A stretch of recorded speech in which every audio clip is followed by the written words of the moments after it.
En ce qui concerne les surfaces tactiles que vous allez retrouver en classe, il y en a 3 types. Le premier type, il s'agit du moniteur interactif, Smart dans ce cas-ci. Donc, un moniteur interactif, en gros, c'est une télévision tactile. Cet appareil peut fonctionner de manière autonome, donc sans être branché à un autre appareil numérique, ou encore en étant branché à un appareil numérique tel un ordinateur fixe, un ordinateur portable ou un Chromebook. Donc, si vous désirez savoir si c'est bien un Smart que vous avez, bien, vous pouvez regarder dans le coin supérieur gauche et vous allez voir la marque de commerce Smart. Aussi, on les reconnaît généralement par la couleur blanche au haut et au bas de l'écran et au fait que les stylos sont retenus magnétiquement à l'écran, au moniteur, à l'aide d'un système d'aimant. Mais sachez que les BenQ aussi maintenant fonctionnent avec ce dispositif-là. Donc, si vous désirez savoir si vous avez un moniteur, lorsqu'il est éteint, c'est noir, il n'y a pas présence d'un projecteur, et ensuite, pour savoir s'il s'agit d'un Smart ou d'un BenQ, vous regardez sur les pourtours et vous allez voir soit Smart, BenQ, ou encore, généralement, vous pouvez vous fier à la couleur. S'il y a du blanc, c'est Smart. Si c'est du gris anthracite, c'est BenQ. Le second type de surface interactive que vous risquez de retrouver en classe sont les moniteurs interactifs BenQ. Donc, c'est le même cas que pour Smart. Il s'agit d'une télévision tactile. Donc, lorsqu'éteint, l'écran est noir et il n'y a pas présence de projecteur en haut.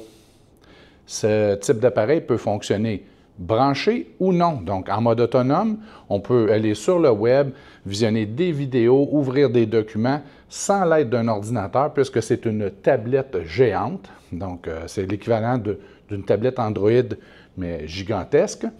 Et on peut aussi on peut fonctionner en mode branché. Donc, le brancher à un ordinateur, à un Chromebook ou même via Bluetooth à une tablette ou un iPad. L'avantage des moniteurs interactifs, que ce soit Smart et BenQ, c'est d'être très lumineux. Donc, c'est avantageux de les utiliser dans des endroits comme ici où il y a une fenestration importante. Donc, c'est très lumineux, c'est facile de voir l'image. Par contre, sachez que si on compare au TNI, l'angle de vue, de visionnement est plus restreint. Et le troisième type de surface tactile que vous allez retrouver dans les classes du centre de service, ce sont les fameux TNI, les tableaux numériques interactifs. Donc, il ne s'agit pas d'une télévision, d'un moniteur, il s'agit bien d'une surface réfléchissante. Donc, un projecteur va projeter une image qui sera réfléchie vers les élèves et cette fameuse surface-là, elle est tactile et vous avez un plumier avec 2 ou 4 crayons. Donc, ces appareils sont de la marque Smart. Il faut faire attention parce que des fois, les gens se trompent en disant que j'ai un BenQ. Non, la surface, elle est de la marque Smart. Et bien souvent, mais pas tout le temps, le projecteur est de la marque BenQ, mais en réalité, il pourrait être de n'importe quelle marque. Il ne s'agit que d'un simple projecteur. Donc, il s'agit d'une pièce d'équipement Smart.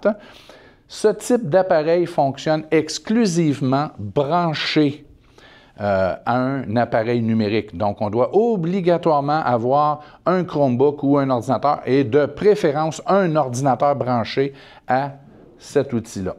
Donc, il ne peut pas fonctionner en mode autonome.